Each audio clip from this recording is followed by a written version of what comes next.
మరి 40 ఏళ్ల కింద కట్టుకున్నటువంటి వాళ్ళ పరిస్థితి ఏంటి? ఇవాళ వచ్చేసి బీద ప్రజల మీద నోటీసులు ఇవ్వడం వల్ల దానికి ఏం చేశారు మీరు? ఒక గుడి కూడా ఇచ్చారు. మీరు గుడి కూడా మీరు ఇలా మన నోటీస్ ఇచ్చారు. గ్రేవ్ గార్డ్కి ఇవ్వడానికి అవకాశాలు లేవు. గ్రేవ్ గార్డ్ పెట్టుకునే అవకాశం ఉంది, కానీ గ్రేవ్ గార్డ్ కూడా మీరు నోటీసులు ఇచ్చారు.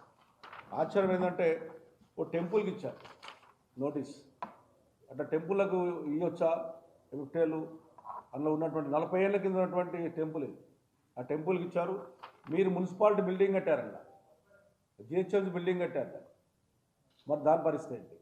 గ్రేవ్ గార్డ్ ఉంటుంది. చెర్లలో చాలా మటుకు ఎక్కువ పెద్దలు ఉన్నప్పుడు చాలా మటుకు చెర్ల పక్కకే గ్రేవ్ గార్డ్ పెట్టారు, వాళ్ళు కట్టారు. దాని కూడా నోటీస్ ఇచ్చారు. మరి ఇవన్నీ తీస్తే ప్రజలలో ఏ రకంగా బాధపడుతారో ఆలోచన చేసుకోమని చెప్పి నేను హైడ్రా కమిషనర్ గారికి, అదేవిధంగా ముఖ్యమంత్రి గారు కూడా మీ ద్వారా నేను విజ్ఞప్తి చేస్తా ఉన్నాను. ఖచ్చితంగా దీన్ని మీరు చేసే పని నేను పూర్తిగా ఒక శాసనసభ్యునిగా నేను మద్దతు ప్రకటిస్తూ ఉన్నాను. మీరు చేసే పనులలో ఎంబడి దాన్ని ఏ రకంగా